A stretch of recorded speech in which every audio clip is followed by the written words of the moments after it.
This podcast is supported by FX's Atlanta, returns tonight on FX. Stream on Hulu. Europe hits different. Atlanta Season 3 takes Paperboy, Earn, Van, and Darius across the pond, and they dive in deep with new success, new connections, and new weird shit. FX's Atlanta premieres tonight on FX.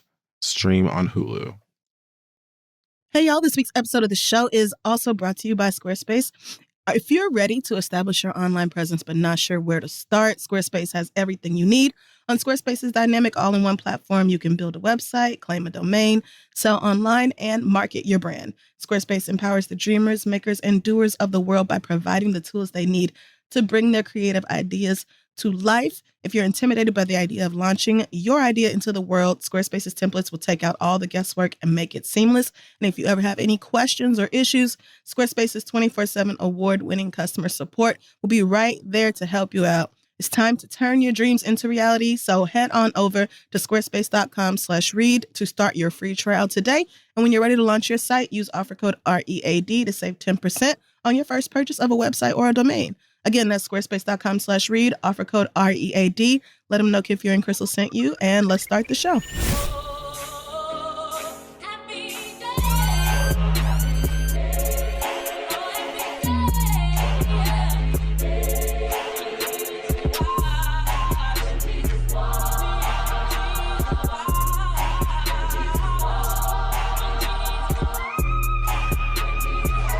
Welcome back to the podcast, everyone. I am Aurora Monroe. And I am dark-skinned Ain Viv, and this is The Read. Thanks for coming back. Thank you for joining us once again for our regular festivities here. Nothing special. We're going to start with our Black Excellence. And this week it goes to Anthony Mackie, who is apparently building his own production studio in his hometown of New Orleans, Louisiana. Okay. Apparently, he recently purchased 20 acres of land for this studio, which I'm going to just go ahead and be honest. I can't really, in my head, tell you how much land it is, but it sounds like many pieces of land. It does. So congratulations on that front. But this is obviously not only an effort to give back to his hometown, but also to expand on the work that he's already been doing, producing film and working behind the camera, and also supporting Louisiana's film and television industry, which has been doing really well recently. So great news for him. I'm sure they're going to have wild parties for Essence Fest. And Of course. Shooting some fun films and TV shows. So congratulations to him. And I also saw today that apparently Morris Chestnut just got his name on the Hollywood Walk of Fame, which is like, wow. What takes so long? Do you be like, how long do you have to be in the game? I don't know. I'm thinking maybe it's like, like the Rock and Roll Hall of Fame, where you have to have a career for like 25 years or something. Like 75. You have to have been in the game for like a minute. So I don't know what the requirements are, but how big is the Hollywood Walk of Fame? Like, a lot of niggas have a star. So I'm guessing it's just miles and miles and miles of concrete. Yeah, of these. But good for him. Glad to hear. Yeah. I used to be in love with him. Woo. Who didn't? Right. It's Morris Chestnut. Right. But we can so fun. Cut the shit. All right, folks. So let's get into the hot tops this week. First and foremost, there's been a new name added to the Color Purple musical. And it's the one and only fantastic stylings of the beautiful and talented Sierra. What? Who will be playing Sierra, Future's mama, will be playing adult Nettie in the Color Purple movie musical.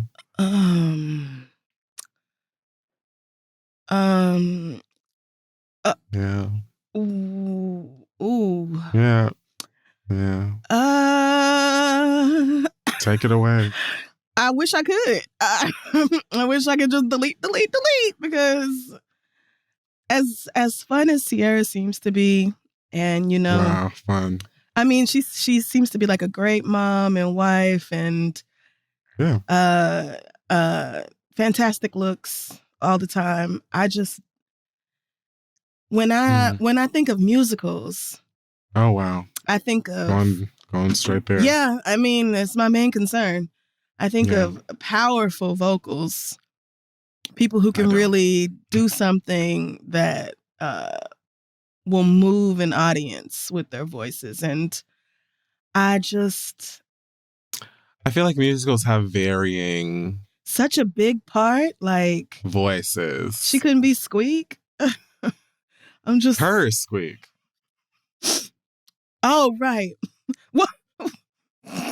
Okay, so I know. I get that proves your point, but what I'm saying is would love to see that reversed, but okay. Musicals have all kinds of ranges of things. You know what I mean? You've got Elsa and you've got Olaf. And that's fine. It's still Frozen. Right, but Olaf is Elsa is one of the stars of the show. Nettie is Adult Nettie is in the goddamn program for all of what, 6 minutes? I haven't seen the musical. Oh, wait, you're right. Nettie's I don't know what her number would even be or never what, mind. like, because I'm assuming the music in the film will be the music from the Broadway production. Yeah, probably so. So I don't know. I never saw it. I'm not interested in Googling. Yeah. So I don't know what adult Nettie performs, sings, I'm sure they have like a big closing number that's quite rousing where Fantasia is going to kick off her kitten heels. And that's going to be great. And I don't know what Nettie does in that portion, but I know that in the film I have seen 763 times that adult Nettie is there for... That's true. It is. Maybe 3 minutes. Yep, I completely... Where she goes, and then they grab each other's faces and weep. Yeah, and then I'm sure that... I saw The Color Purple on Broadway when Cynthia Erivo was in it. And, I mean, she killed it. But, of course, she has that voice. But she was also playing Celie, so totally different. Yeah. Completely different. And if Nettie had a significant singing part, I don't remember it. So I feel like young Nettie probably has more singing to do. I'm sure. And I mean, I'm guessing. Hallie is playing her, right? Hallie is playing young Nettie. Okay. So which led me to another question I have, but I'm gonna let you finish. Well, I'm really glad you brought up the point of like grown Nettie really not even being in the production for that long. Because now I feel like, okay. So yeah, I would have thought, a big singer for that role, but not really necessary. So if y'all go in a lighter skinned direction for Nettie, then fine. Sierra's great. Oh, yeah, they were both pretty chocolate. I'm going to judge it when I see it. I'll give her that. I really want to see what they're going to do for her with costuming, with hair, makeup, and costume. Yeah, I want to see this wig. I want to see this wig. Real bad. That was my question. Yeah. I want to see this wig because it is the fact that like the original Celie and Nettie are dark skinned and have like nappy hair and their social lack of desirability, even within the Black community, is like a part of the story. It is. So I'm really now kind of questioning what exactly this is going to look like. But, we shall see. I mean, think about Mariah and Precious. Okay. And what a moment that was for all of us when we saw Mariah Carey in the movie theater with no makeup on, no lashes or nothing, Jesus. It was just... I'm just thinking, like... hair dry. Is she gonna come back to Celie and be dressed like Wizkid or like... Oh my God. Maybe she'll... Like... Not as fucked up. Because I don't know what to expect. I don't know nothing about this musical. I don't know how it is similar, different. I don't know what liberties it takes. I don't know what to expect. So it's pretty similar. It's pretty similar to the movie. You know, it's just moments of extra songs, which, you know, obviously the original has plenty of music in it. It does. But there's just even more chances for niggas to burst out into song and dance. Exactly. But I thoroughly enjoyed it. But I love musicals, so it's hard for me to dislike a musical. The Tupac one did it, but it's hard for me to dislike them. The thing also that another reason why I'm going to give this grace is that it's like, hat on a hat. It's an adaptation of a musical, of an adaptation of a book. Like, it's like, it went from book to movie to Broadway to movie again. Movie musical. It's Color Purple has been through a lot. So they're having fun over there. We will see. Maybe she'll bring back remember when she might surprise us. Remember when, because Halle Bailey has this is exactly what I was going to say, and I was going to leave it alone. So the fact that you brought it up just lets me know exactly what this podcast is. I literally wasn't going to say nothing. I was like, we've already been shady and been trying to dance around the shade like we're not disgusting people. And I was like, you know what? Let me just leave it alone. Leave it alone. No, we're not going to do that. Because the matching dreads joke was right there. It was right there, but I left it. I didn't want to do it. I'm so sorry. I refused. I was like, no. Nettie probably cut her hair. She probably shaved her head or whatever, and she's going to come back with a silky 32-inch Brazilian wavy. I need her to not, though. I would rather Sierra bring back that dread wig that she wore to match Halle's hair than pretty much anything else. That would just be, please, God, please don't let her show up with no bundles.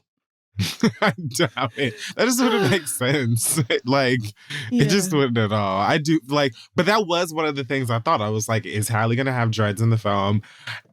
Which to me sounds like likely, or far more likely than, them putting a little wig on her or something. I mean, you can do it. Maybe. You can definitely, especially like a talented hairstylist can lay a wig even if you have I know it's possible. So maybe. But then I'm just like, I just don't know that's what I'm saying. I don't know what the choices are that they're gonna make. Right, because cornrow wigs are, I don't know that the technology has caught up. They could just give, Miss Halle a nice little blowout, pulled back, you know what I'm saying? And just maybe, hopefully spend a good invoice on it so it looks... I mean, yeah, they could even do instead of a Brazilian blowout, one of those, the ones they do now where it's like, my hair is nappy, but I put That's what I mean. I put a blow dryer to it. Yeah. That's what I mean. And that's it. I didn't put no other heat on it. That's what I mean. I didn't go get the Marcells. Right.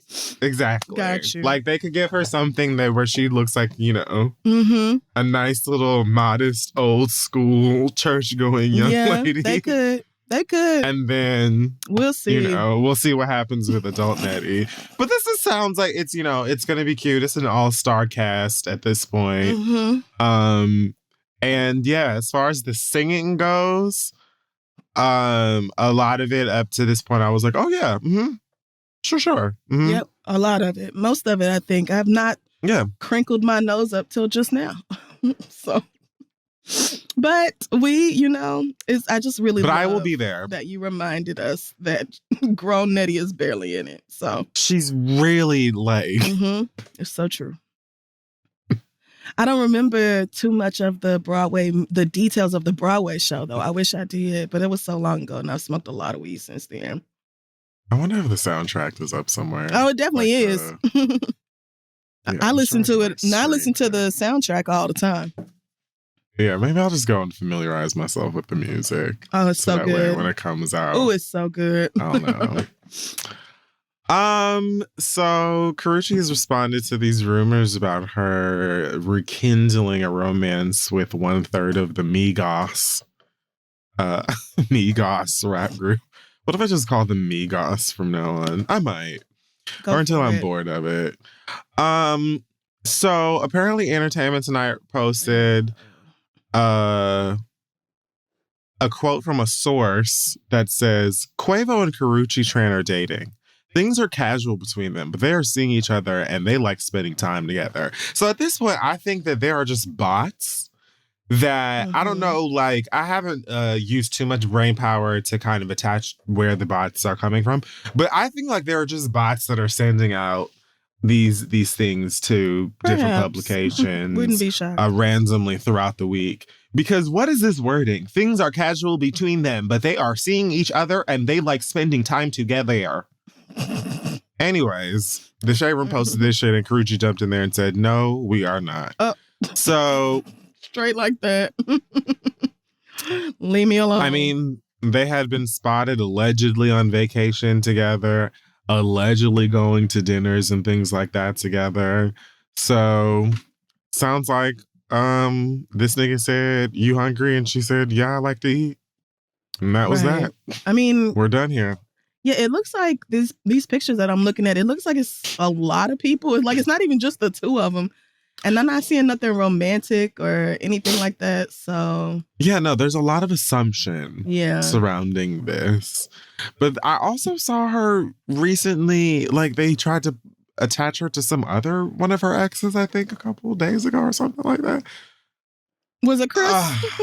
No, not that one. Oh, thank Thankfully, God. It was somebody else. Lord Jesus, please. But like, I mean, here's the thing. Sometimes you're just in the same room with someone. Sometimes you have mutual friends. And you will do group things together, or it'll be a birthday party, and what you know, this nigga is there. Especially if you've dated someone for years. You know what I mean? Mm-hmm. Not always the most fun. Right. Like, if you had a destination birthday or something like that, bump into this nigga there, and he's like, oh, when we get back to LA, we should go to get some, Wagyu sliders or whatever. I don't fucking care. Yum. And then... here we are now. The niggas are playing guessing games. I just feel like, let the girls go out and test the waters. Let the girls go out and go get some sushi or a nice, a ribeye or whatever the fuck it is that they want. And, without us saying too much and making too much judgment. Like I said, Karrueche has been through enough.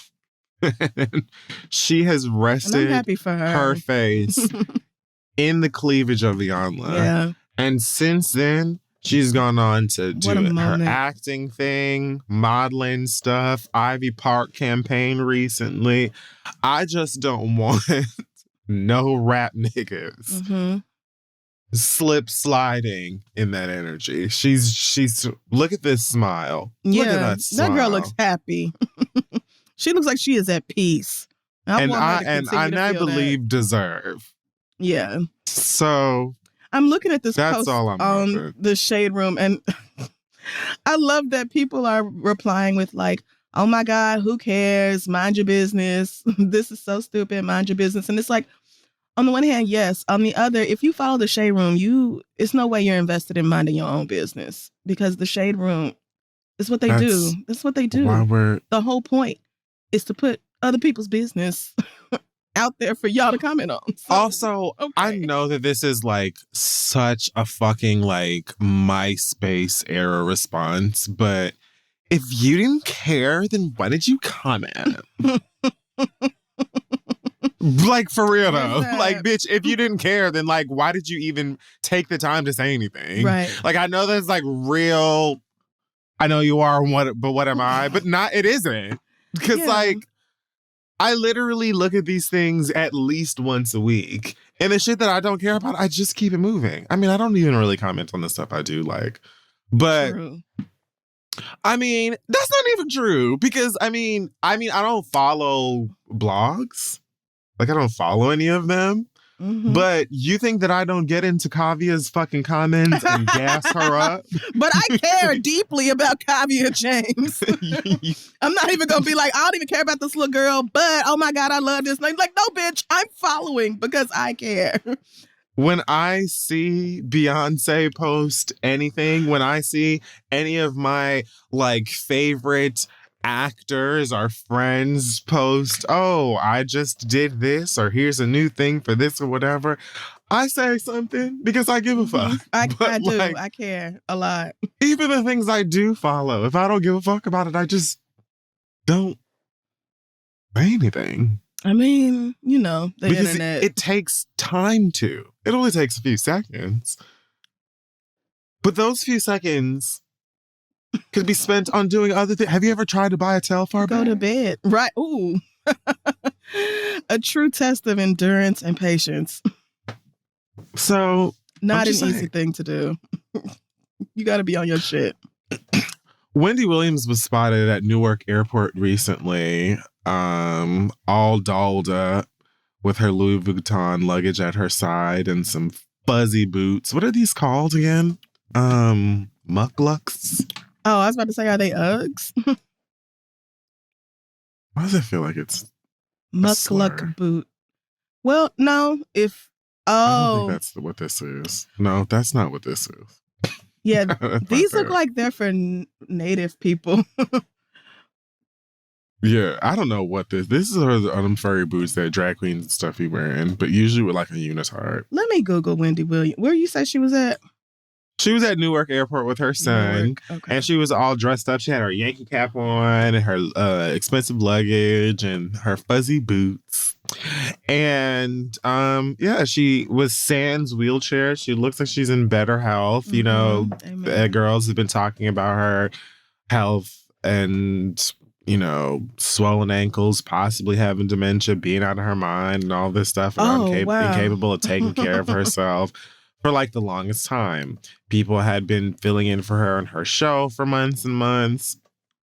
And I believe Sherry Shepherd is now taking over her spot or something like that. And the producers are doing the Sherry Shepherd show, which no comment.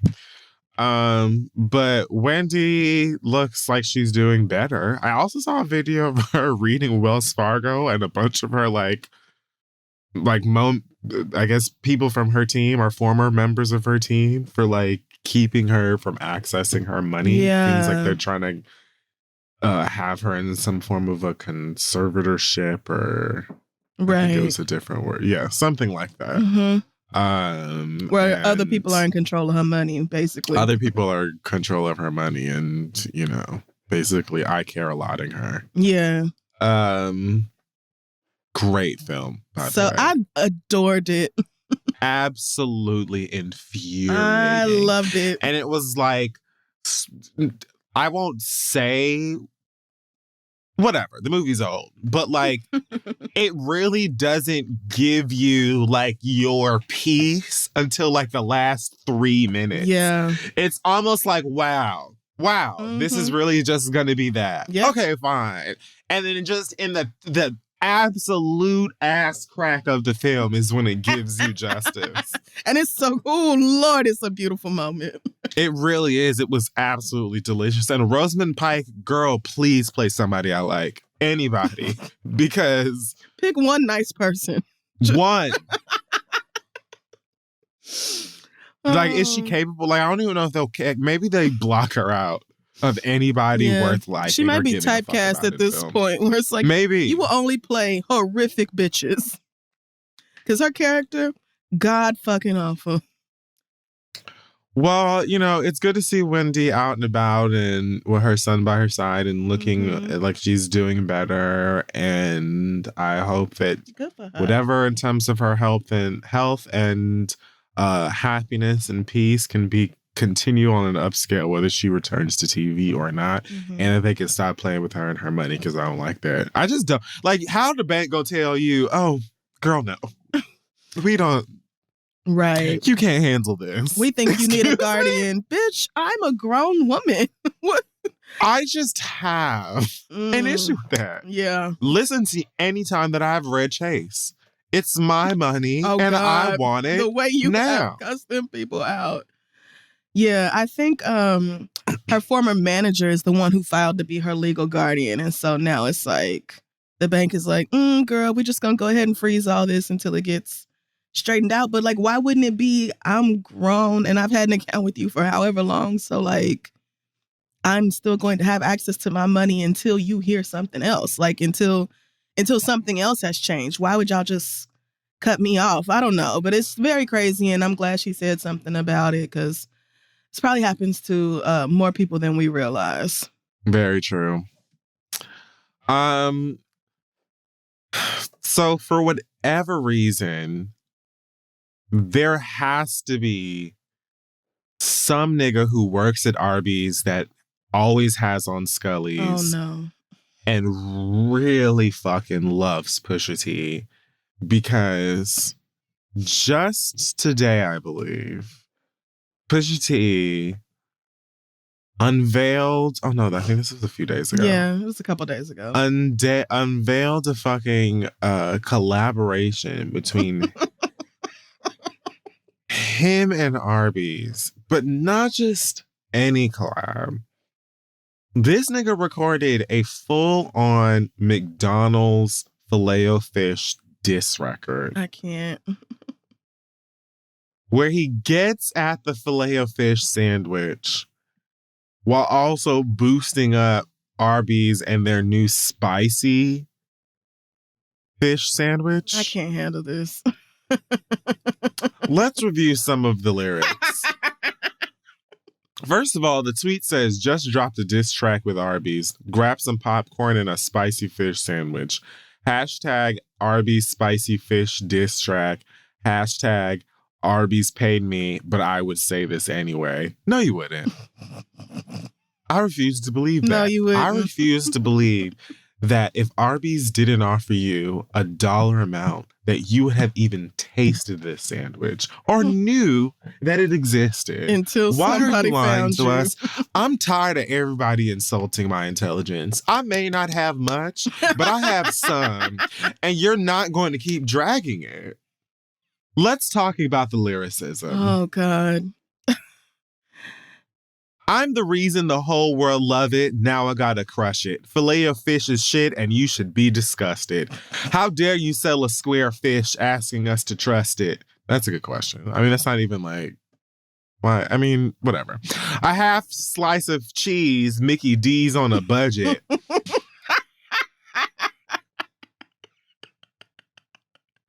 hate it. Yeah, I actually, at first, I just flat out refused to click on it because I said, y'all need to stop playing on my fucking phone.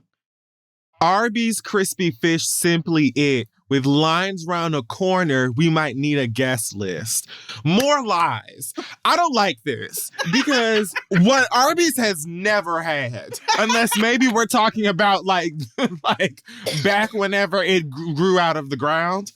I have never seen Arby's with a line around its corner. Yeah. Ever. And you aren't going to lie to me about it. Someone provide photographic evidence. Because I think the closest I've ever seen to a line being near Arby's is down by the Cutler Ridge Mall where the movie theater is at anytime there was like a Harry Potter or something that came out.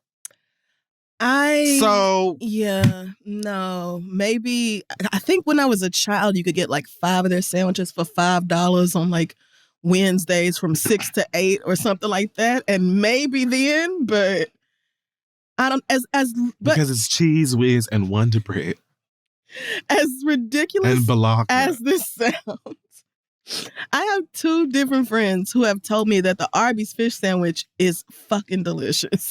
Here's the thing, sweetness. I don't doubt that Arby's has some sandwiches that are tasty. Mm-hmm. You know what I'm saying? Probably. What I'm saying is Arby's, A, doesn't have anything for me. Okay. And B, Arby's is a fool for this. Arby's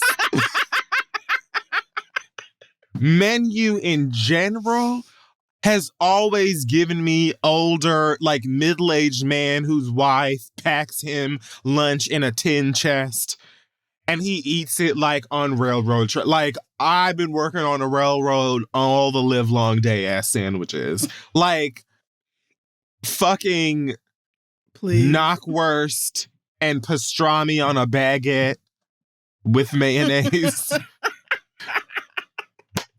I'm just personally not interested. Boy. But I know that in the today of things, they've got, all kinds of burgers and probably taquitos and now spicy fish sandwiches. And it does look better than the filet of fish. But that's also not saying much. Because have you ever seen a filet of fish? They don't.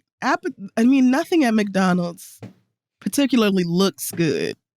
So there is that. But just the same way niggas be talking cash shit about Arby's stays in business. So either somebody is lying or somebody is eating there and keeping it a secret. Yes. Niggas who are headed to work down in the mines. Stop it. I'm sure Arby's, first of all, Woo, I read, let me glory. see, a tweet from somebody that said, this did wonderful things. What? Business analyst Darren Rovell says value to Arby's through 7 p.m. Eastern, $8,203,272 in equivalent advertising exposure, according to Apex Marketing. Now, I don't know what that means, but it sounds like it's supposed to be a flex. Okay. So I assume that A, the spicy fish sandwich has been doing well, and B, they didn't spend this Pusha T money in vain. Good for them. I'm also sure that many of you who are not Frank Mitchell or, Paul Bunyan are going to say, oh my goodness, I eat at Arby's all the time and it's so great and so on. I'm not good. Great. Right. Great.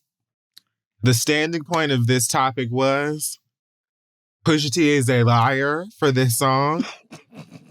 Arby's is in cahoots with him in these lies, and that's what we're not going to do, okay? If you want to say fuck McDonald's, just say that, okay? I won't argue with you. He's mad because he said that he wrote I'm Loving It. What? He said that he and No Malice wrote ba-da-ba-ba-ba, I'm loving it. And He was serious about that? yeah, he's been saying it for a long time. And he said they only got paid $1 million for it. And that's a shame considering how much McDonald's runs that fucking jingle. And so that is why. That was the reason for teaming up with Arby's to put out this diss track. He's pissed because the amount of money he agreed to be compensated is like, he has regrets behind that now. Which, okay, but... Even sadder. I think a lot of us made decisions 19, 20 years ago that we don't love now. But... did you stand up on a table in the middle of Burger King and sing to your motherfucking heart's content but that is iconic. about a chicken wrap? Did you do that? Iconic. What's in the new chicken wrap? About crispy chicken wrapped up in a... Whoa. Did you do that? Okay, I don't want to hear But it. we will be telling the children about that. I know I will. That was a moment in Black history that I'll never forget. I went I'll cherish it. to the Burger King. I went to the Burger King. Just to see. Mary said. That is how impactful she sold it. Mary J. Blige was with that advertisement. Absolutely. That she It's true. sang. And I believed it. Yep. And it was still not true. So what you're not going to do is get me to go down to Arby's. Wait. Because, girl... So which part was the problem? Was it the crispy chicken? Was it the fresh lettuce, the 3 cheeses, the ranch dressing, or the flour tortilla? You know what? What I remember being the main issue was the chicken and the tortilla. I don't remember. Those are the 2 main parts, goddamn. It ain't no coming back from that, nigga. I'm not going to blame the lettuce or the 3 cheeses for anything in there. Wow. I just remember that tortilla being like, it really was giving like, they ran down to Publix and grabbed the tortilla out the fridge and then just wrapped it. No. Oh, Lord D. I think it was the... Okay. How did she sing the tortilla? Crispy chicken. Flour tortilla. Jesus. What is it? Anyways. A tasty flour tortilla? Is that what it was? I feel like wrapped up in a tasty flour, tortilla, I think that's the lyric. Wrapped up in a lie. The chicken and the tortilla bag, you cannot save that rap. That is the whole thing. But okay. Anyway. Someone Love down Mary at so the much. tasting factory was like, all right, it's already out. Like, there's no turning back at this point. We've already now done. I want to watch that commercial. I want to pull it up. How do we save this? Like, we've already spent the coin on getting this chicken wrap shit started. But this is shit. So what are we supposed to do? And somebody was like, all we've got to do is get the queen of hip hop soul. God, to save what a moment. The day. What a moment. Because one thing everybody loves. She was just standing up. Like, why are we turning around at this Burger King? And Mary J. Why did they make her stand on the table? Why did they make her stand on the table? Fresh lettuce, 3 cheeses, ranch dressing, the peanut. It is tasty flour tortilla.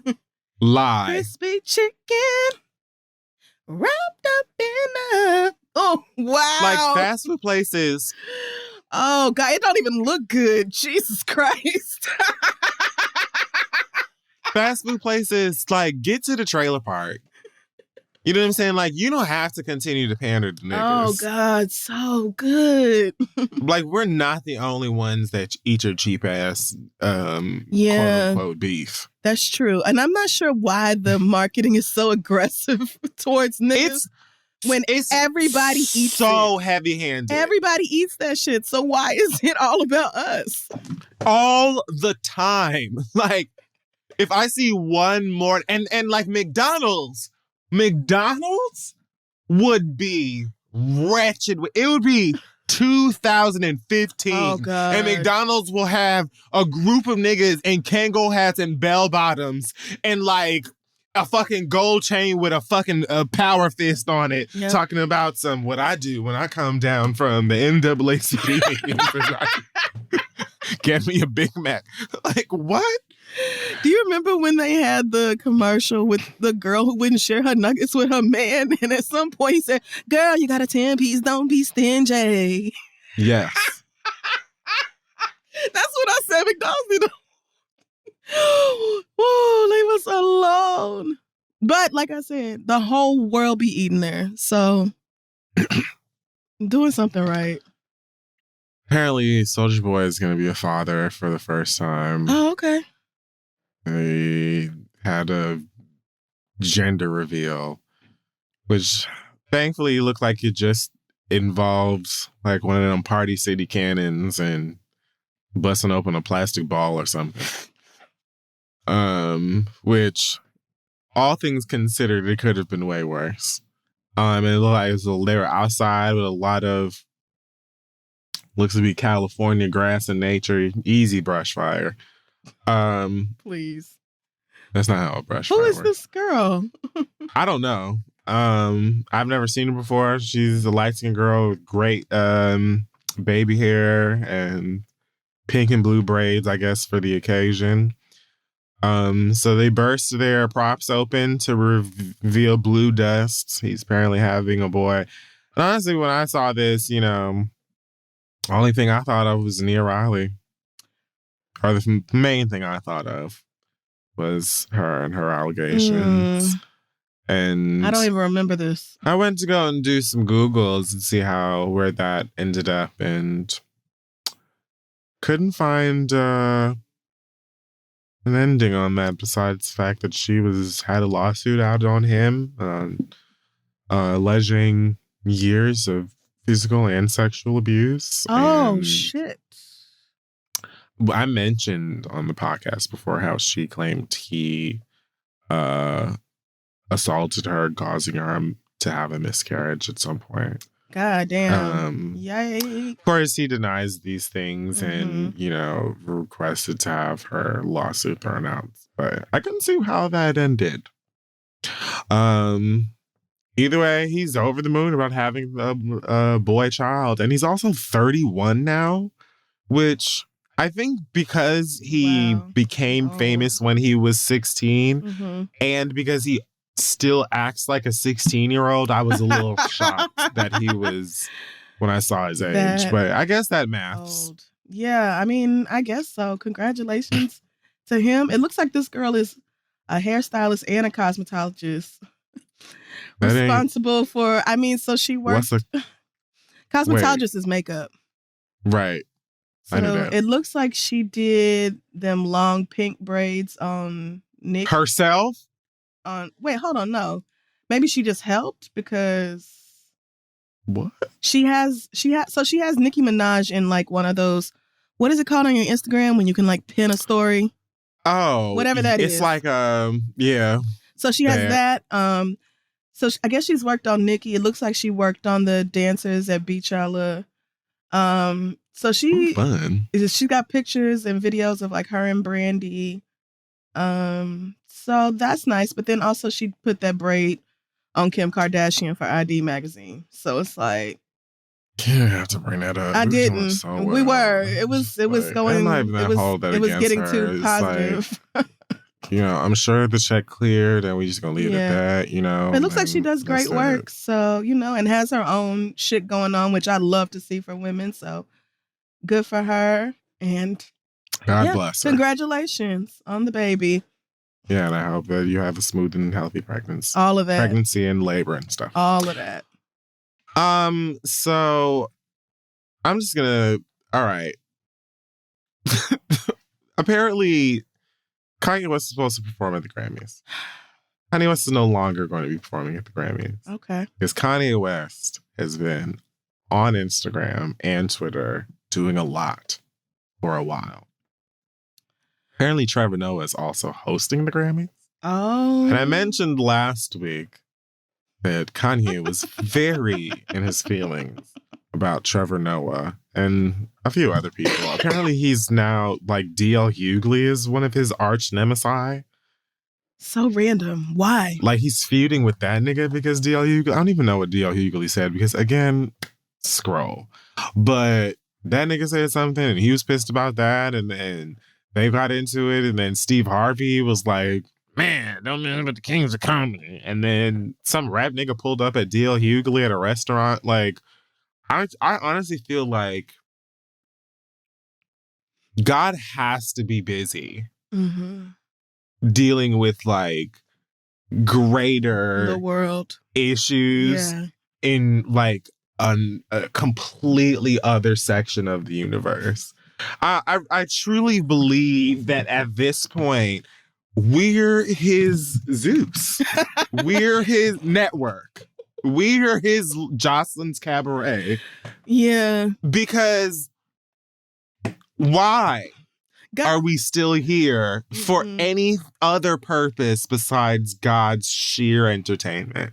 Because we're stupid to a point that you gotta laugh. True. Either that or God was just like, you know what? That whole planet is ghetto. Every time I turn around, they doing something stupid, coming up with a new disease. Like them niggas cannot seem to get it right. And therefore, I'm going to just focus on knowing other parts they have of the this galaxy. disease. I'm going to just do and other then fighting shit. to cough into each other's mouths. Fighting for the right to make blast. each other sick. He said, you know what? I'm going to It's great, girl. It's basically the British baking show. And Hoarders. I don't know what I did over there, but I am not doing it again. 2020. Grey's Anatomy. Saw. It's bad over here. It is. It's bad. I wouldn't be shocked if God was like, y'all got it. So the girls at the Grammys, which is originally supposed to take place next month, said, no Kanye this time. He was, I guess, supposed to be performing, but they pulled the plug and gave him a phone call and said, no, girl, you've been exhibiting concerning online behavior. And so now all of his rap friends are, in an uproar and fighting for black men. Literally. Jay Prince even said that he thinks that Kanye and Drake and Nicki Minaj should all boycott the Grammys and perform together live at the same time as the show broadcast. Okay. Which would probably kill the Grammy numbers. Maybe. Probably. I wouldn't go watch the Grammys regardless. I was going to say, I don't think award show numbers are that great across the board, actually. I don't think. So, I mean, fine, but I think really it's just going to put the nominated artists in a fucked up position more than anything. Like, do you want to piss off the Grammys by going to Kanye's thing, especially if you're nominated? Like, are these bridges you want to burn and all that behind Kanye West, who, by the way, is wrong? Like, Kanye is wrong for the shit he be saying.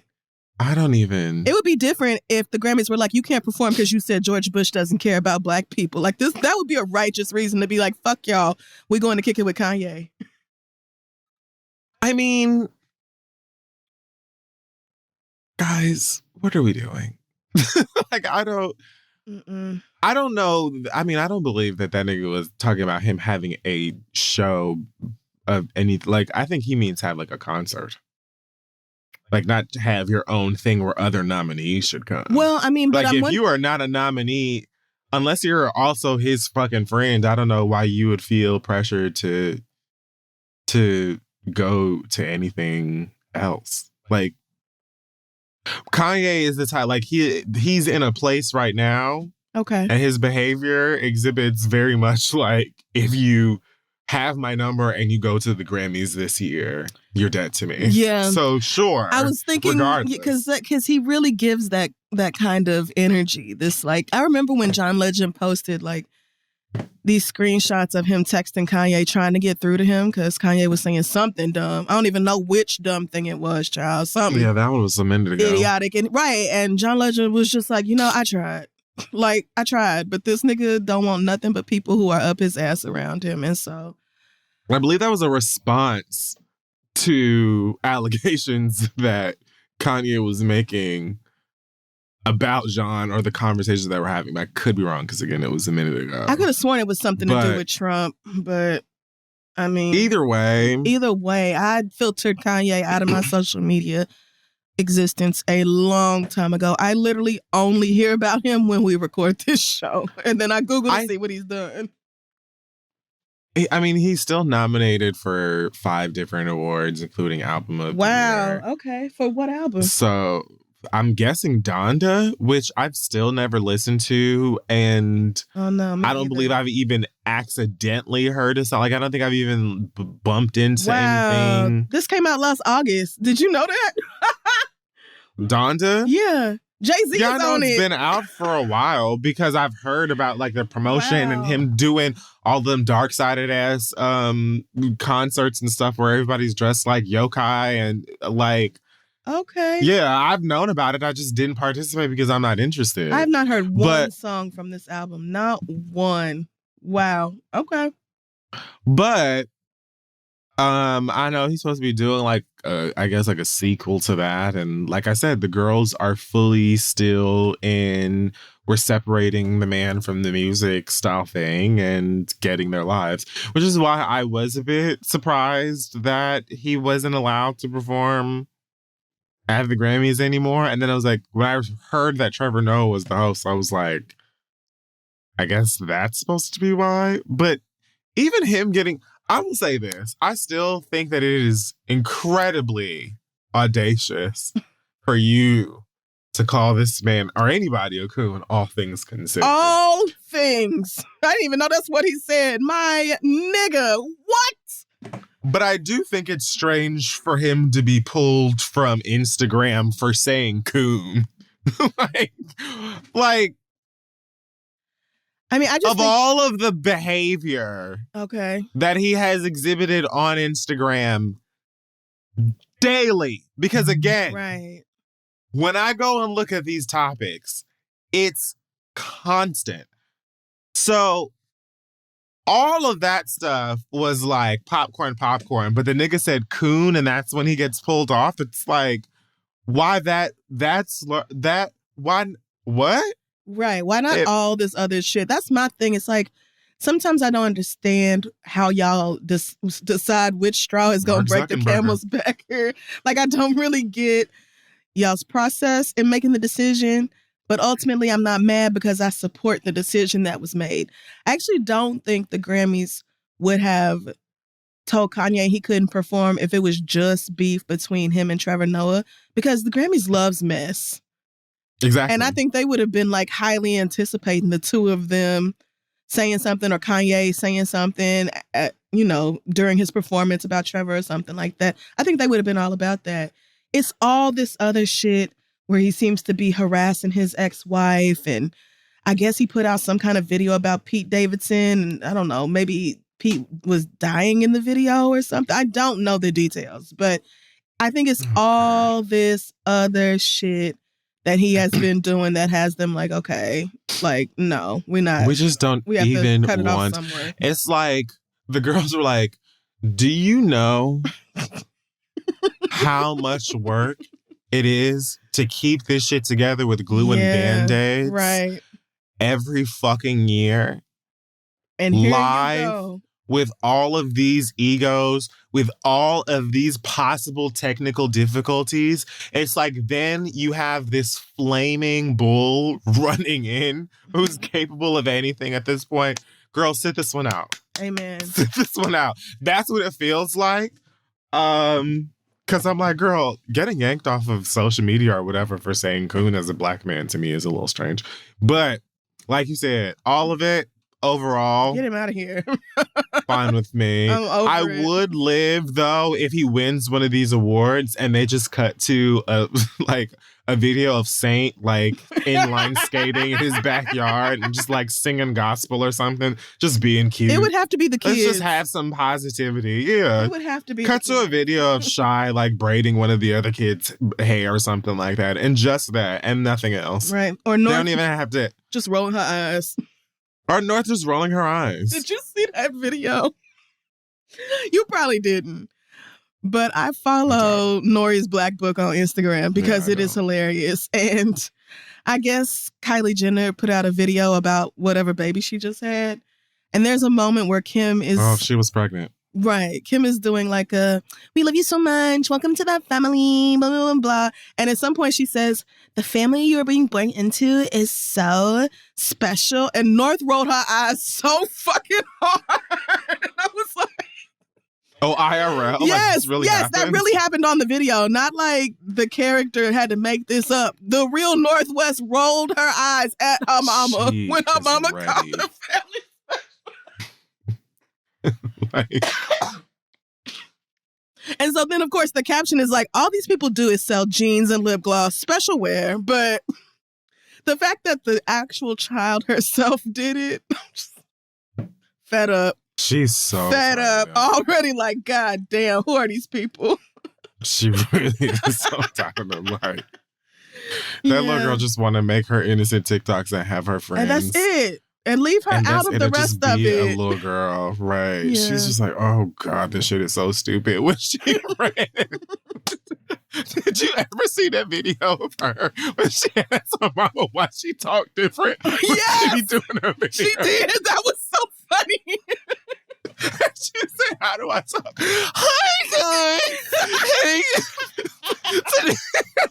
That was hilarious. That was hilarious. I was in tears. She drags them. Yes. Good for you, mama. When the pandemic first started and Kim had to be home with them children, no nannies, like all day, every day. She was in her bathroom trying to put on makeup or something, and North came in there, and Kim was like, I'm just trying to do my tutorial. Like, can I have my little thing? And then she turns back to the camera and she starts talking about how, her kids are getting on her nerves. And North was like, hey, that's not nice. You're supposed to care more about your kids than your friends. And we're not even her friends, Miss Girl. So drag her. Expose that bitch. Exactly. I live. Yeah, she's great. Where are we at? Because this could be a read. Yeah, you know what? I will save it for the end. That's it for the hot tops. We're going to take a break and come back and read your letters. Hey, y'all, there are a lot of great ways to start your day. Eating breakfast, stretching, doing some yoga, taking a walk, having a nice cup of tea. No matter what you do, you can start off your day well rested thanks to the ultra cozy Brooklyn embedding, my absolute favorite. All of my sheets, my weighted blanket, my pillowcases all come from Brooklinen. It was created to give customers luxury, hotel-level home essentials that don't break the bank. They offer everything from snuggly sheets to cozy towels and robes, loungewear, accessories, and much more. Brooklinen cuts out the markups by working directly with suppliers and sends those savings right on back to you, so you get incredible products at a reasonable cost. If you still need extra convincing, check out the over 100,000 5-star reviews. Like I said, I adore my giant king-sized white weighted blanket that I have from Brooklinen. Love their sheets and especially their loungewear. I told y'all about that sleep shirt, and a lot of y'all hit me up and was like, bitch, this is a problem. Like, the loungewear is a problem because I may never put on real clothes again. So if you're ready to check them out, go to brooklinen.com and use promo code TheRead for $20 off your purchase of $100 or more. That's BROOKLINEN.com and enter promo code TheRead for $20 off your purchase today. Brooklinen, they are the curators of comfort over there, so go get you some, and let's get back to the show. All right, folks, we're back. It's time to read your listener letters. It is. Send your questions to asktheread@gmail.com. One thing I just want to point out, a lot of y'all have emailed in your guesses for who Kid Fury was talking about in the Past the Read last week. And I just want to remind y'all that, like, the man we are talking about is biracial. Y'all keep suggesting... Why are you giving them clues? It's fine. Because I said it, because we said it last week. But it's like, every single thing you needed to know to get this was in the letter. It was. In fact, I'm surprised that there were so many wrong answers, Same. to be honest with you. I just want to... But I don't like... It's not somebody who has two black parents. It's somebody mixed. So just want to remind y'all. They literally said that in the letter like 8 times. Yeah. So just want to remind you guys. Okay. Our first letter this week comes from Nigel, who says, I've been with my boyfriend for 6 months and I've only gone down on him twice. Both times were in the first month we were dating. Around month 3, he asked me why I didn't go down on him anymore, and I told him that I could tell that he wasn't super into it, and he giggled and confirmed, saying that getting head feels good, but not good enough to make him climax. Since that's the point for me when giving head, we both agreed that blowjobs were something we could omit from our sex life. Earlier this month, we were at his house playing some raunchy card games with other couples, and one of the prompts was to share our favorite thing to do during foreplay. I was under the influence and told everyone that I love sucking dick, and as soon as I said it, I looked over at him to find him already looking at me. Once everyone left, he asked why I would agree to stop giving head if that's the thing I liked the most, and added that if I consider giving head part of foreplay, then the goal didn't even have to be for him to come. I decided to tell him the full truth and admitted that I was also not into it because of how his penis looks. I could almost cry now thinking about the look on his face, and I followed it up by telling him that I love what we have so much and I don't care about not being able to do something I once enjoyed, but I do not think saying that actually helped. It has been over a week and we barely talk. I have initiated all conversations between us since that night. And I do. I think he's about to break up with me. I'm nervous and upset with myself for sharing that with him. What would you want to hear after a partner told you something like this to make things right? Do y'all even think I can make things right? Please help. Thanks, Nigel. Nigel took it in another direction. Yeah. Wow. Whoa, what a twist. Bless it. Good God. And Nigel did not say what about his penis is off-putting, you know. I don't want to know. I really am not either. interested. I can just fill in the blank. It could be anything. I don't want to know. I really don't. Wow. I can't. So do you think can he fix this? Can Nigel fix what has been done here? Oh, there's no taking that back. Yeah. Wow. That one, fixing this, I think, requires therapy. And I feel like he might need to go to therapy regardless. Now, I think that I was laughing a lot, so I don't even know if he apologized. So let me see. Did he? I'm sure Did he Nigel did. say if he apologized? He said that. Well, actually, he did not specify whether he apologized, but he did say that his boyfriend he had a horrible look on his face. Yeah. And I think since he has initiated all conversation, he probably has apologized multiple times, really, at this point. But can't say for sure. Let's not assume that. Right. I mean, if you worried that somebody's going to break up with you, then you probably apologize for hurting their feelings. But he didn't say so. Yeah. If you haven't, then definitely please do that first. If you haven't apologized and this was over a week ago, he ought to break up with you. Yeah, he should have by now. Because how did that not occur to you? He's probably just like perfectly like crafting a read. Like he sits down and writes it in blood. Yeah, I mean, again, I don't know that this, like, that's something that's so like personal and such a dig that I don't know how your relationship, even outside of sex, can come back from that without some form of like mediation and our understanding. Because clearly you know how to talk to people. So, because I just don't know what came over you. Like, no I clue. don't know. No clue. What. There are just some things and some honesties that never need to. They never need. You to can come keep. Out. Yeah. Absolutely. You know. Absolutely. And you don't have to lie either. Why do I hear this bitch out there planning a bomb in my kitchen? I was wondering what that was. What is she doing? What are you doing? You left her unattended for too long. Sit down. Yeah, I don't think you ever. You didn't need to say this, and what's worse is you didn't have to. You could have at all. You could have just stuck with the fact that he's not into getting head. Like, you never had to be like, well, also your penis is kind of rough to look at.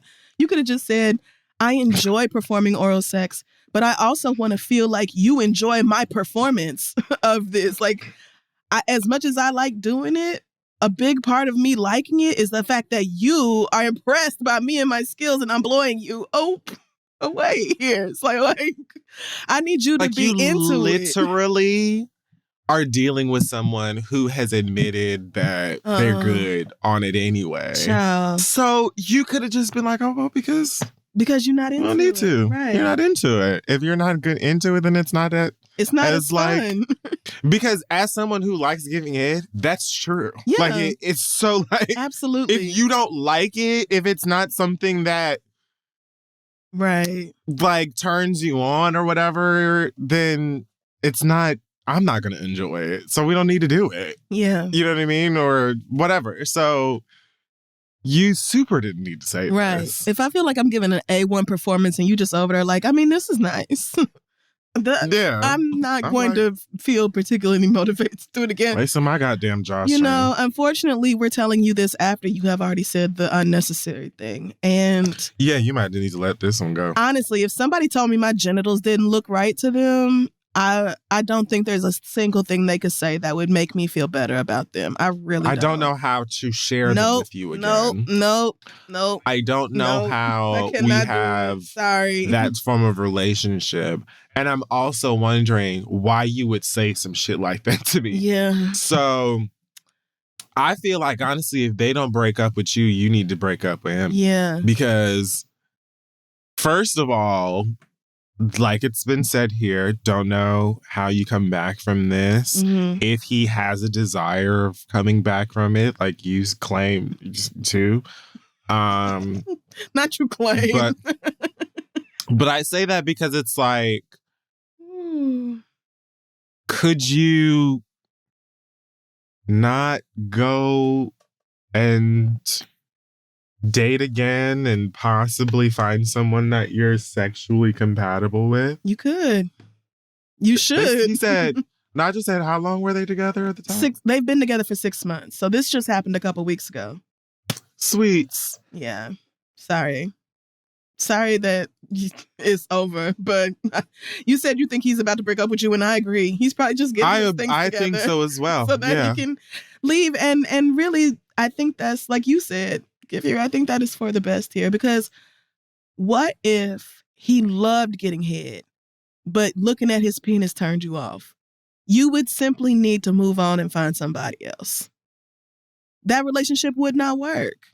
Yeah. You just had a perfect excuse. This is what and you like, yeah. I love him so much, I don't even care that it is funny looking. Like, you had the perfect excuse in him not being that into it, and you let it go. But it's probably for the best, because both people in the relationship deserve to feel like fully desired sexually, and not like looking at their genitals is going to turn their partner off. Probably looks like a curly fry. Now I'm picturing like a spiral dick. I hate you for that. Or like a forked tongue. I hate you for that. Butterfly hot dog. I actually think an interesting shape would be kind of fun. We'd be like, let me see what we can do with this. Knows? Right. That honestly sounds like a game to me, but regardless of what it is, Nigel, maybe it's time to just, learn some lessons and let this one go. Can you imagine? I can't. I cannot. The way I would be highly tempted to slap a dyke, I really would. I would be and I do not put my hands on people, but it's just that you'd be like, it's just honestly, it's something about the way your pussy look that it's weird. Your clit's kind of ugly. Oh my God, what? And you've been, oh my God, no, I'm sorry. I really don't know how I speak to you again. Right. Without cussing you the fuck out, talking about you've initiated all conversations, I bet that man do not want to talk to you. Yeah, you might want to leave his ass alone. You disrespected him. He might be on the edge. Yeah, sorry, I can't Not think. the good edge. I cannot think of a single thing you could say to make this better. Sorry, bro. Our next letter comes from Side Dish. Oh, I think all of our letters are from gay men this week. And he says, imagine that. I'm a 27-year-old Black gay man living in Chicago, and for years I have been plagued with the general disdain and lack of interest in anal penetration. Growing up, I was never given the birds and bees conversation from one to the next. Since my mother was a homophobe and the thought of her son being gay made her cry. Sex always scared me, and it took plenty of awkward and unfortunately messy trial and error sessions to get I'm the one that's going to get gay bashed, bitch. What the fuck are you crying about? Of pump and dumps. When I start to get intimate with boyfriends or partners, I get scared, clam up, get in my head, and can't relax in the moment. The only one I was able to fully get comfortable with was my last ex, who I would top on occasion, and even that took quite a few months of communication and was still an issue. Now that I'm in my late 20s, I'm starting to realize that I may just not like having anal sex. I know there's a term for that called side, which refers to gay men who don't participate in sex the good old-fashioned way. And learning about this put me at ease, but I'm very worried about what my dating life will look like if I openly come out as a side. I'm single and not necessarily looking for a boyfriend at the moment, but I still get urges just like everybody else. And I like oral rimming and eating some fresh groceries. Penetration, though. As opposed to what kind of groceries? He's just saying, go in there and wash them apples before you put them in his face. Penetration has still never really appealed to me, and it makes me believe that I may be single for the rest of my life. I've tried some recreational drugs like weed and shrooms to get me in the mood, and even though they sometimes help, the fear and general disinterest is still there. Do y'all have any insight or ideas for alternatives I could try, or should I just accept the role as a side and come to terms with that? Any kind of input would be great. Thanks, Side Dish. Well, you mean, I mean, here's the thing. First of all, you've just educated me. I ain't never heard of side. Me either. In my life. I had to Google it. I mean, I know that there are gay men that don't like anal sex aren't stimulated or aroused by it or whatever. So obviously you're not alone. Now, I don't know what spaces, platforms, or forums exist where you may have the opportunity to get to know other guys who fall in that category. Right. But I would probably start by looking for places like that on the internet, apps, and things like that, just to familiarize yourself, or just to keep yourself reminded that there are plenty of other men like you. Right. To kind of wash away this idea that, you know, you're going to be single forever or whatever, because that's not necessarily true. It's just the way that the math works is, yeah, there are more gay guys that want like this full anal sex experience, whatever. Yeah. So, yeah, I'd say, you know, pour into yourself and look for avenues that fulfill your desires, and don't put pressure on yourself to try and turn yourself on to things that just don't, you know. It sounds like you know what you like and what you don't like at this point, and you don't really need to break yourself up or, you know, get high to try and push yourself into going those routes if you don't want to. And here's the thing, you don't ever know. None of us know. 10 years from now, 5 years from now, 15 years from now, you may be like, woo, dick for life. I know that was gross. Why did I say that? I hate that. But in the here and now of things, that's not your judge, and that is completely fine. And it doesn't mean you're going to be single forever. It just means you're going to have a much more interesting time in the dating sphere, or looking. Yeah. Looking. That will be looking, but you looking, bro. Interesting experience for you. But yeah, I think the only thing, I mean, obviously I don't have any insight into this or ideas for alternative. I mean, I shouldn't say obviously, but anal sex is not something that I do. So I don't have no help. Should you? That's how I feel. But some of the girls really like it. And if you like it, I love it for you. But I'm fine over here with what we got going on. I think instead of, what I really don't want you to do is go down a road of trying like more and more dangerous drugs, trying to like trick yourself into wanting something that you don't want when you're sober. Because that can get super messy and unhealthy. I think it's a much better idea to just accept that this is how you feel in the moment, and maybe you'll meet somebody and want to try it out, and maybe you won't. But as long as you are okay and accepting yourself as you are, then your dating experiences, I mean, they might not necessarily be better, and it might be harder to date, but at least you won't be wasting your time or somebody else's trying to force yourself to do something that doesn't feel right for you. So yeah. That's really what I have for that. I don't want you to force yourself into being something you're not. But good luck, because I can only imagine that sounds like a very real struggle in that particular community. Sounds like that would be fucking rough. I'm trying to think of like what the lesbian, I mean, I guess like a dyke that don't eat pussy, but I've literally never heard of that. I've never heard of that. Never. I've never heard of that. So I mean, I don't know. I mean, and I'm sure they have to exist, be real, right? And I'm imagining that it's incredibly difficult for them to date. Like, but I do believe in, a lid for every pot, and sometimes you just gotta be patient. Scissors and. I mean, there's a lot of things you can do. It's true. There's a lot of other ways to have a good time. But if you don't like eating pussy, you are not for me. Yeah. Yeah.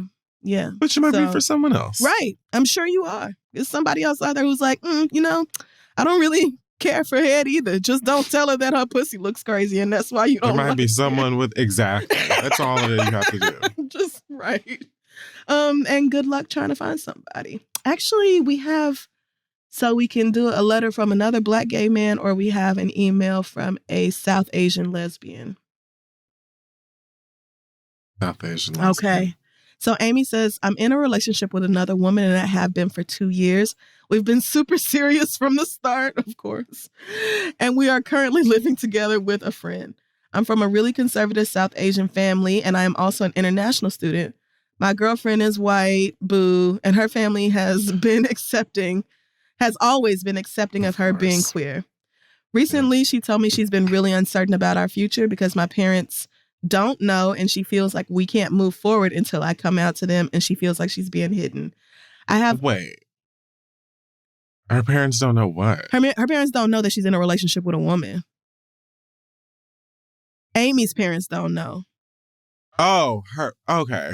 I thought that she said, okay. No, the white woman's family is accepting of her being queer, but Amy hasn't come out, and so her white girlfriend is like, "Ooh, I don't feel like our relationship can progress." I thought that she was saying that the other girl's parents didn't. Oh, no. I'm sorry. Go So, ahead.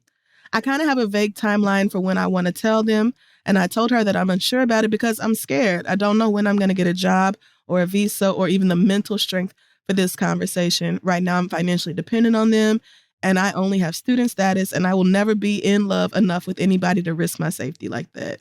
She wants us to stop being as serious and maybe not live together again until I come out. I'm okay with that, but I don't know if she's capable of even waiting.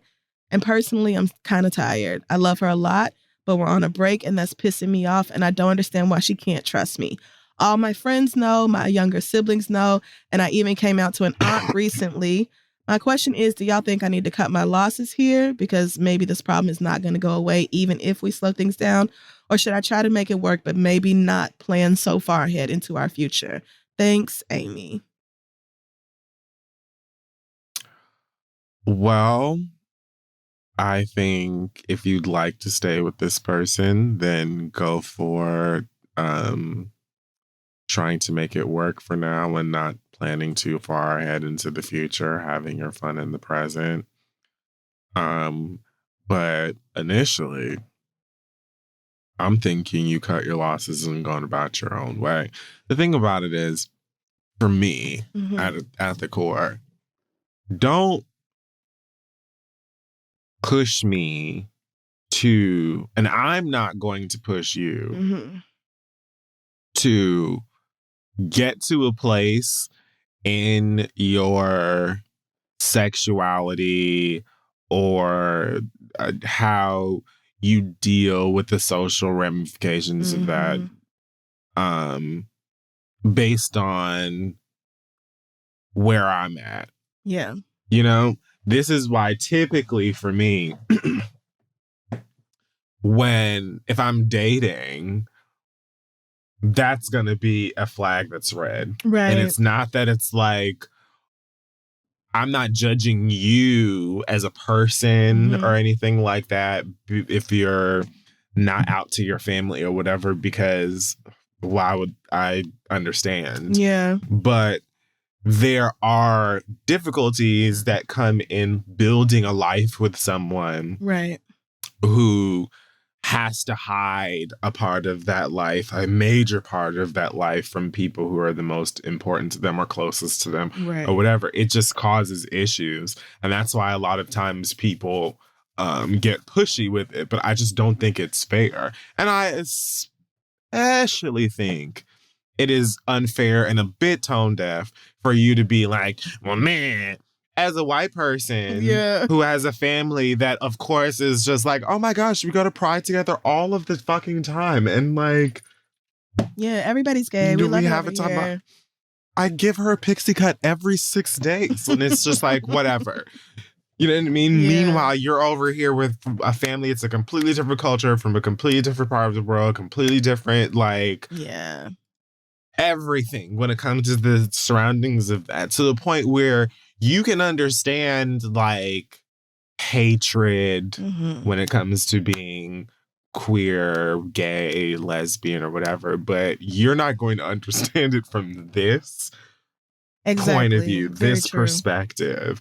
So it's just not fair. It's not fair. I think it's unreasonable, and I don't feel like anybody has the right to rush anyone else out of the closet. I just don't. I think it's I would much rather shake your hand, say, if you need anything, hit me, yeah, and go on about my business and wish you the best, than to be like, you need to come out of the closet because I'm in love with you. Bitch, like, girl, they go and get somebody that's out prancing around in rainbow socks and overalls like you. Right. I have a feeling that they are young because she says she's an international student. So I'm thinking she's that explains probably it. in her early 20s. And you said y'all have been super serious from the start, and it's been 2 years. So y'all are practically married. And Oh yeah, this probably feels like a divorce because you seem to be like really pressed over her.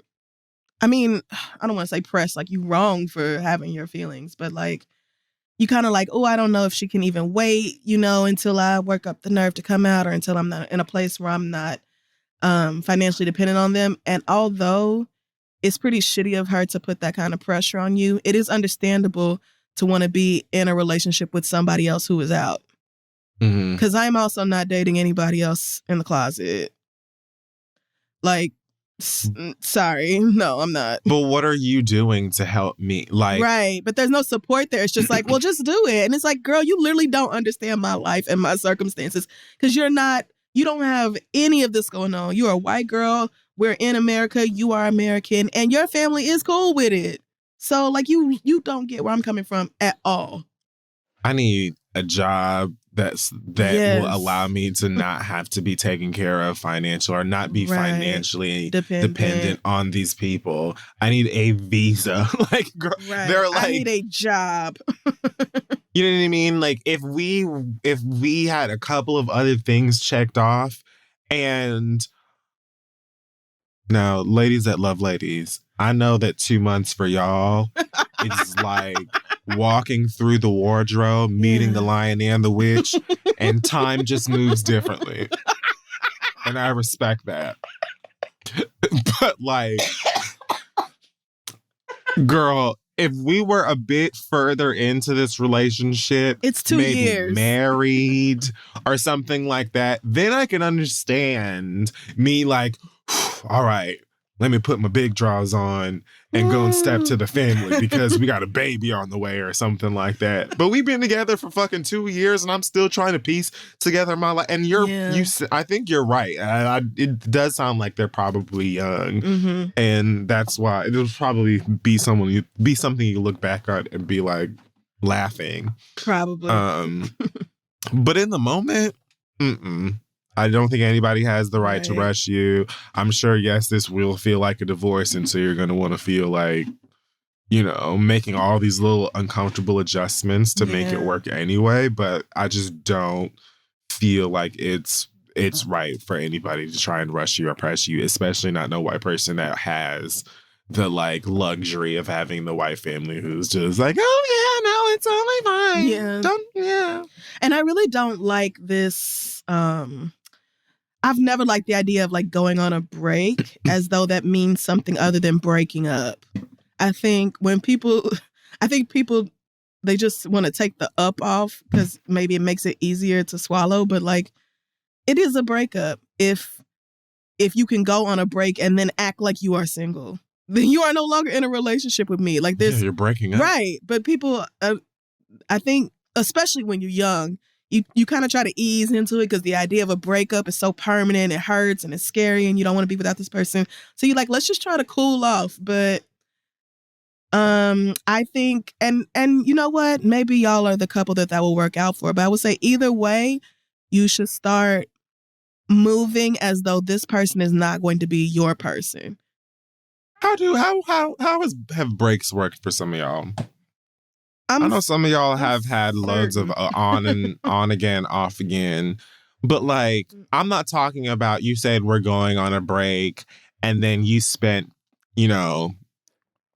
7 to 10 months gaslighting and antagonizing each other over social media and fucking whoever shot John and then falling back into a relationship again. I mean, like, you're like, let's take a break. And then there was structure and like sense to the separation and then reconnection. Right. Where is that let me know. I actually don't. I don't care. I don't even know why I'm asking y'all to do this. Please don't. Forget I said that. I just feel like almost always it's not going to end well. Like all the times I have tried to go on a break and pretend that was different than a breakup, I usually just ended up with my feelings hurt. So yeah, I mean, people say it all of the time, and loads of times people do get back together. But like you said, I think it's a way for people to take some of the sting off and be like, oh, well, yeah, we're just taking a break. And then you just go and do all of this shit that you would have done in a breakup anyway. Exactly. But then with the, like, I guess it also gives you this feeling that you can then be like, you can then hang over the actions of the other person and be like, man, what are you doing at the club? Like, yeah, it just feels like a way. We're just on a break. No, bitch, we broke up. You just keep niggas in your back pocket this way. And I just. Exactly. I don't believe in wasting my energy like that. Like if we were in a committed thing and now we're no longer committed, I'm going to move like we are not going to get back together. Sorry. I'm just too old to pretend otherwise. But they don't sound like they are. No, they don't. So, they don't sound like they're too old for this at all. Don't let the years of batters and bruises and mental anguish that we have experienced taint your outlook on love. Right. Because it could just be so different for you. Likely not, but it could. Probably won't. But hey. Anything is possible. Anything's possible. Oh, okay. So should I do one more or should we leave it there? Absolutely not. That was great. Okay. So send your letters to asktheread@gmail.com. We're going to take another quick break and be right back. You could take the kid out of Gary, Indiana, but why would you? And Bust Down, Peacock's new original comedy series, 4 friends working at a Midwestern casino are aspiring to be mostly where they are. Created by and starring Jack Knight, Langston Kerman, Sam Jay, and Chris Redd, Bust Down is inspired by their real-life chemistry, conversations, and friendships. And it's probably why I like it so much and why it's so fucking funny. Friends navigate obstacles and opportunities in and out of the workplace, including, but not limited to, climbing a very short career ladder, fending off horny church ladies, and hiding from your best friend during a fist fight at the fondue factory. That scene was just so the church lady scene.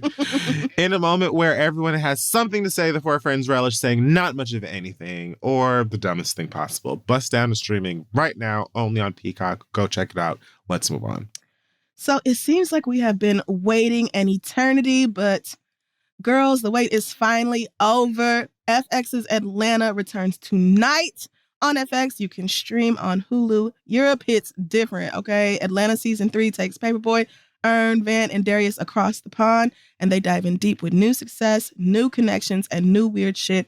That's right, FX's Atlanta premiering tonight on FX. Stream on Hulu. As somebody who has been waiting, I think something came out a couple of years ago that was like, yeah, it won't be till 2022 that y'all will get another season. I knew then I was going to be heartbroken, so super excited for the show to come back. Hit me up on social media. Let me know how you feel when you watch the episode. Again, FX's Atlanta premiering tonight on FX, where you can stream on Hulu.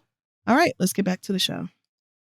Okay, guys, we're back, and it is time for the read. It is. You can go ahead while I find my things. Okay, I am actually going to pass a read this week. Pass the read like we used to. And so God bless the girl who wrote this email. I just felt like it really she has her finger on what's going on for a lot of people right now. So Jasmine said, this read is for Texas and these bum-ass apartment complexes. I live in Fort Worth and I want to know why y'all raised my rent from $13.87 to $15.74 and y'all ain't made not one damn improvement around here. The audacity coming from a complex whose fire extinguishing sprinklers malfunctioned and left a family of 4 practically swimming in their living room to be talking about raising the damn rent. A complex who landscaped the entrance around the office but left my side of the property with naked trees and dehydrated grass is trying to raise the damn rent. When I asked if I could move into a smaller unit, the leasing office actually told me that I would need to pay a $500 transfer fee. to get into a smaller apartment. And good luck finding another one around here because these hoes are charging on average $1,700 for a 1-bedroom and $2,400 for 2. I never thought I'd spend 10 years in the military having just moved from San Diego to come home to Texas and find out that I can't even afford to live in a quality apartment here. With a 31% increase compared to last year, I don't know who to blame, so it's fuck everybody. Fuck the managers of my complex. Fuck whoever Roscoe Property Management Investment and Development Company is. Fuck Mayor Maddie Parker, and I don't know what you did, bitch, but I know somehow it's your fault. And finally, fuck Governor Greg Abbott, mostly because you're a Republican. I know you got something to do with this bullshit for sure. Until I find somewhere else to live and eventually purchase my home. It's really fuck the military, too, because y'all knew damn well cost of living was going up and my housing was only increased by $60. Y'all can kiss my ass. Sincerely, an independent woman who is tired of paying bills independently.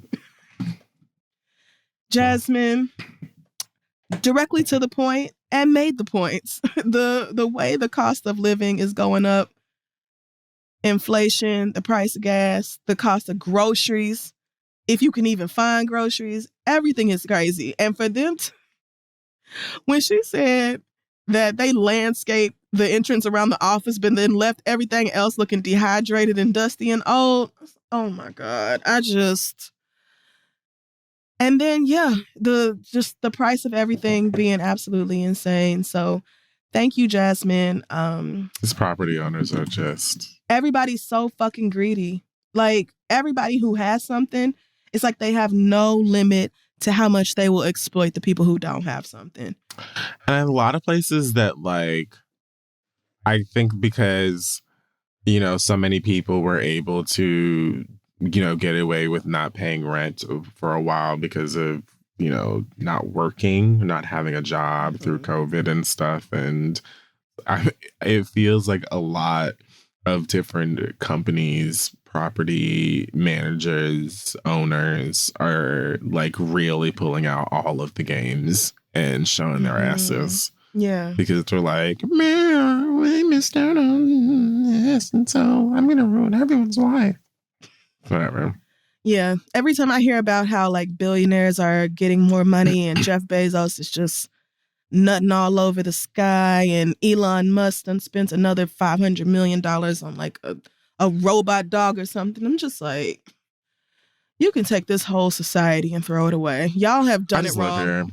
Y'all have I don't know. Y'all have done it wrong. Y'all have broken it and something needs to change. So thank you, Jasmine. If you have a read you want to pass, you can send it to passtheread@gmail.com. Although she sent this to the regular Ask the Read inbox. I guess she could not be bothered. But yeah, if you have something you need to get off your chest, send it over to us and let us know. And that's really it for me this week. What you got?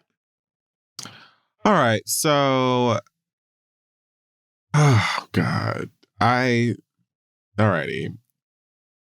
This was initially in the hot tops. For me, it could have gone either way. And so here we are. Okie doke. Tory Lanez tweeted,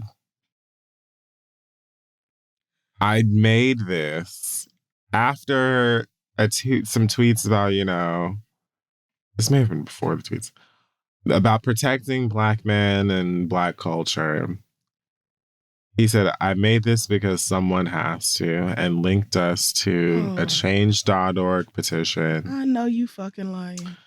Titled Keep Our Black Men on Coachella and All Other Festivals. I would like to read to you the call to action underneath this fucking petition. No, thank you.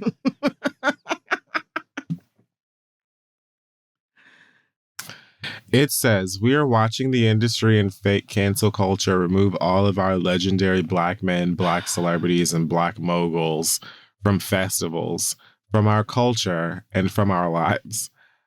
And it starts with us. We must make a change so we can keep our Black men thriving. Oh. Now, what? We stood for equal rights of Black men 2 years ago with George Floyd. What? What changed from then to now in regards of the protection of Black men? I'll get to that part because that's the only reason I'm talking about this. He continues, a man is not his craft, and the craft should never be judged by the man. That last part is in quotation marks, but I'm not. That doesn't make any sense. Don't let them use our personal life situations to make fake stories that have been misconstrued to hinder and taint our legacies. Stand for us. What? We are the backbone of culture. Ugh. If we lose this fight, we lose the head of the same culture that we have known and loved and owned for the last 2,000 years. The Black man needs to be protected. The first step is protecting our culture. Gross. What? I'm sorry. Go ahead. Oh, I'm disgusted. So, this is very clearly inspired by, Kanye getting chopped by the Grammys, the baby getting chopped by whatever, every festival known to man. And probably Boosie. Oh, God. Getting chopped from Instagram Live. Oh. I just want to remind Keebler Lanes that cannot believe this is real. These niggas are fine. They're fine. They're still booked. They still perform. They're still rich. These niggas are fine. Now, I don't know how you're doing, because I also read something about your roommate getting served some foreclosure papers down in Florida. Yikes. So I don't know if that's where this is coming from. But I know that these legendary Black men, Black celebrities, and Black moguls, minus the ones that are probably going down for like things like assault or just, saying things like burn fags unprovoked and shit. Yeah. Most of them, and even them niggas are fine. I'm so confused. Are fine. Having gender reveals, doing halftime shows, getting multi-million-dollar campaigns. The girls are fine. So I'm not really sure what... Also, aside from being rich and being okay, still have access to your families. Still have access to your fans and friends. For me, the kicker in this is we stood for equal rights of Black men with George Floyd. I cannot. What changed from then to now? Nothing changed from then to now. Tory misspelling. You talking about two different guys. Bitch, you niggas, George Floyd is dead. And George Floyd is dead as a result of real, true, systemic issues that plague every nigga walking around on this piece of shit rock. Regardless of class, yes. Regardless of height, like, regardless of gender, nigga. I don't understand why you would fix your gnarled fingertips to say anything about George Floyd and then return and talk about what changed from then to now, talking about you and some other Black rap niggas that have been chopped from a couple of festivals for saying and doing horrible things, usually directed towards Black women, gay people, transgender people, and people who are just like minding their motherfucking business. Right. Like, I don't understand why you really felt bold and comfortable and brazen enough to compare I'm losing my that mind. man I'm losing my mind. and this. But then again, I've known you to be fucking stupid for quite some time now. So I'm not really that plucked. I just wanted to use this as a moment to remind you that, first of all of these people, Kanye and the rest of them, will be just fine. Because Kanye may not have the Grammys this year, but Kanye still has a legion of niggas like you and regular white boys with bowl cuts from flyover states that will buy his ugly ass shoes and his new weird music and, like, you know, send hate mail to Pete Davidson or whatever. The girls are fine. They're fine. The homophobes are fine. The misogynists are fine. The fucking abusers are fine. The transphobes are fine. Just because you got chopped off of Lollapalooza this year doesn't mean that your fucking career is over, bitch. Maybe don't shoot nobody. Maybe don't be a raging fucking lunatic. And at the end of the day, I also want to remind you that these names and these moguls and all of this culture that you keep bringing up ain't got nothing to do with you, bitch. Because when it's all said and done and we start thumbing through the cards of the niggas that really made a difference, nobody's slamming yours down on the motherfucking table. Nobody's going full dominoes in the name of Tory Lanez doll baby. They're not. So just sit down. Friend, I'm legitimately confused. You don't need to be. We're moving on. Who is he talking to? Who is he talking to? The rain. Do you know that? I don't. Black men need to be protected from the same things that black women need to be protected from. Like, I hope you're not. I really think straight, cis black men think that they are more oppressed than black women, black non-binary people, black queer people. I really think they think that. Because what is this? It's not even, for me, it's not even about that. Because, like, you're not saying anything that is, like, untrue. You're saying it for reasons that are wholly selfish and completely bullshit. First of all, you are saying things that are untrue as far as this sentence for George Floyd is concerned, because nothing changed, as I said. You talking about some shit that ain't got nothing to do with that. Like, nobody is going to go and fucking protest and get, you know, pelted with tear gas and rubber bullets and stuff because Tory Lanez can't fucking perform at Made in America or whatever. Like, girl, you're literally fucking, like, are you a sociopath? Like, what's wrong? It's not making sense. It's not. Y'all want to be protected from the consequences of your own actions? You could just not be homophobic. You could just not be homophobic. That's completely an option. Guess what? This cancel culture shit that you used in this caption as well, ask white people about it. Ask white people about it. Yeah. Because they are also getting chopped from bookings when they go on stage and say some fucking stupid shit. They are also getting chopped from bookings for bullying people or for assaulting women or for whatever. They're also getting chopped for their bookings. And they are still fine. The George Floyd marches were not about equal rights. Why do you think that? Why do you think that? I know that you're stupid, and so, like, again, I'm not bending myself out of shape. My blood pressure is not right. Like, I'm fine because I know that you're a dumbass. So it's not really like, again, I'm not really plucked. But I want for you so niggas confused. to really listen to or get help with a lot of the things that you say when you take it to this level. Right.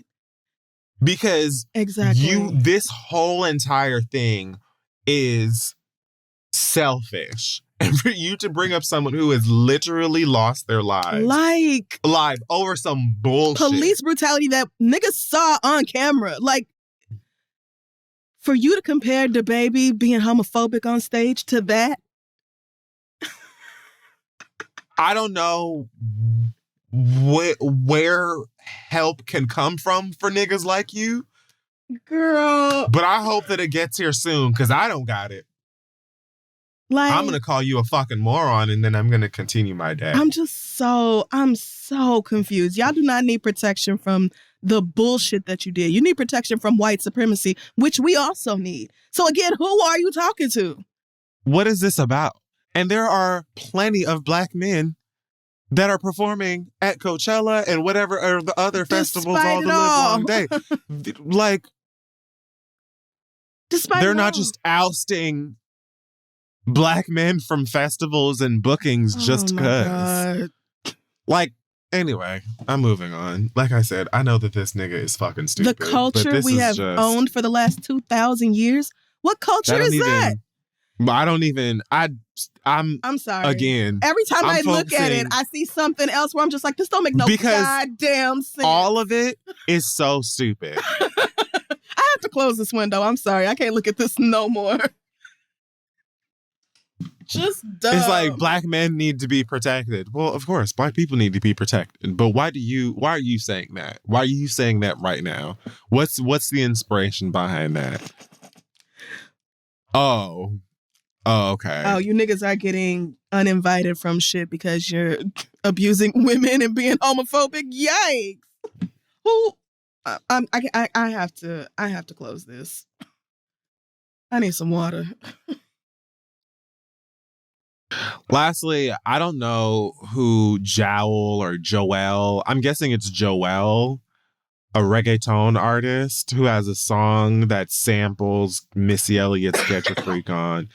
And apparently, in an interview, he complained about how Missy took everything or got everything in the song because of the sample.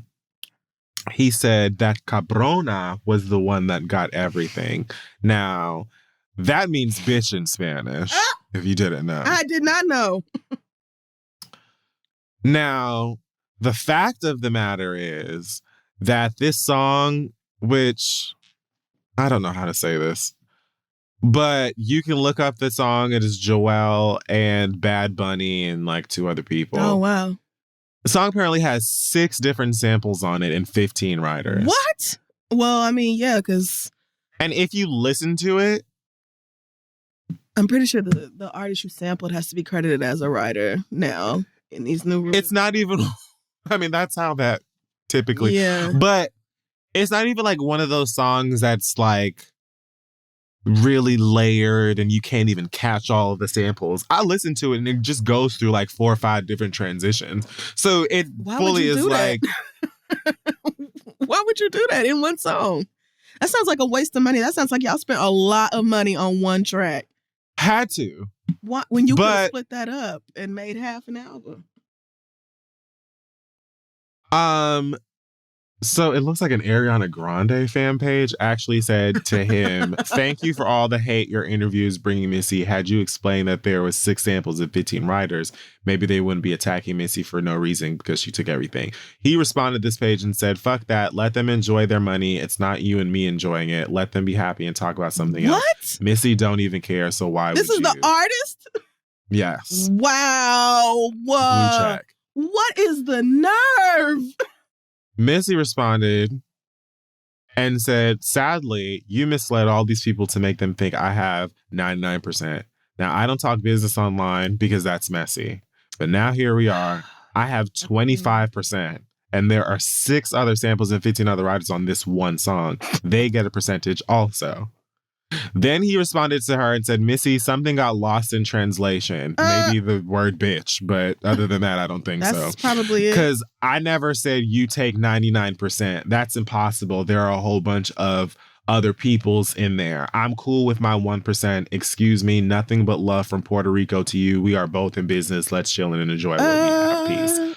So my thing is, ho, don't backpedal now. Yeah. What you said was she was the one that got everything. And now you're saying, oh, well, I didn't say that she got 99%. That's impossible. There are a whole bunch of other people. No. You're pissed because the famous, more famous than you black lady that you samples got more money off of this record than you did. Them's the ropes, girl. Get into it. Yeah. Get into it. The music industry sucks for the artists. Ask around. Like, non-musical artists know that. Yeah. But guess what? If you have 6 samples and 15 writers on a song, odds are you'll be lucky if you can get food court pizza off of that goddamn record. Yeah. And that's unfortunate. But girl, you can't just take the beat from Get Your Freak On and put it on here and expect... And then, fuck, I don't even care about who got more than the next person. You alleged that she got everything. Right. She didn't even get most. Now, she may be the biggest name. Okay. It wasn't like 6 big songs. I don't know who the other samples are. Gotcha. I know that you brought up her name. Wow. Called her out of her... You didn't even bring up her name. You called her out of her name and said that she was the one that got everything. Well, the next time that you want to make a song or whatever and you don't want to pay other people their percentage for using the music that they also worked hard on, then don't sample any music. I don't even know if that's possible in this day and age that we're in or whatever. I'm sure that it is since people do it every single day. But the same way that you probably stayed up and worked very hard recording that song or writing that song or whatever, guess what? Missy also did that with Get Your Freak On. Yeah, that's why. There's that. And if you... But what you're not going to do... Go ahead. No, I mean, you're absolutely right to like be bringing her into this and then complaining about only getting 1%. Like, you didn't also deliberately make a track that had so many samples on it. How did you think the pie was going to be divided? If you wanted more, then maybe you should have not relied so heavily on other people's work in order to make the track. That's not making sense to me. And also saying that you and Missy are both in business is like me saying that me and Beyonce are both on streaming services. That's technically true. And yet one of us is a global superstar and the other one is just some bitch on a mic in her apartment. Sweetie, Ava DuVernay and I are both in business. Hey, Jordan Peele. Hey, Jordan Peele, we're both in business. The audacity is just like... Shut the fuck up. Bitch, who do you think you are? Like, y'all be trying Missy and she don't come for nobody. Literally, and that's like... The sweetest fucking person. That's my issue. That lady don't bother nobody. She don't. Like, she literally doesn't bother anybody. You heard a fire beat because it's Missy Elliott. We're talking Timbaland. We're talking about like, hello, Beat Central, Beat Club. And so, of course, you want to sample one of the greats. Get into it. Like, it is what it is. What you're not going to do is A, lie on this lady. You're certainly not going to call her out of her name. And then you don't want to keep the same energy when you get pressed and correct it. Move around. And act like y'all are peers. Bitch, y'all are not... Missy's not sampling Joel.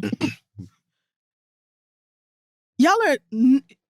When I say you couldn't even dream of looking Missy Elliott in the eye... Nigga, y'all try it with her, and I won't have it. I don't give a fuck what you're charting, sweetheart. No. The conversation... I mean, look at the material. Look at the black and white. Period. Look at the percentages. It's right there. It's right there. Any way you stack it up, Missy Elliott whoops your ass and it's not even close. It's right there. And that's what you're really pressed about. The music industry is cutthroat. It's gross. It does people dirty. It really could be better in a lot of ways. But you know whose fault that ain't? Missy Misdemeanor Elliott. Right. It's not. Okay, so if you don't want to pay black women their fee, if you don't want to give artists their coin, get to strumming on a guitar and figure it out, okay? Hit the keys, no Alicia, and come up with something that's OG. And leave these samples and stuff to people who are not going to bitch and moan about it. Yeah. Leave that lady alone. She ain't do nothing to you. Exactly. Whew. What did you think? Are you new? Are you new? Yeah, gotta be. Don't fucking play with Missy. We've already done this. So you're not going to be sending your little fans or whoever the fuck to be trying to and head over to this lady like she robbed you. She took everything, okay?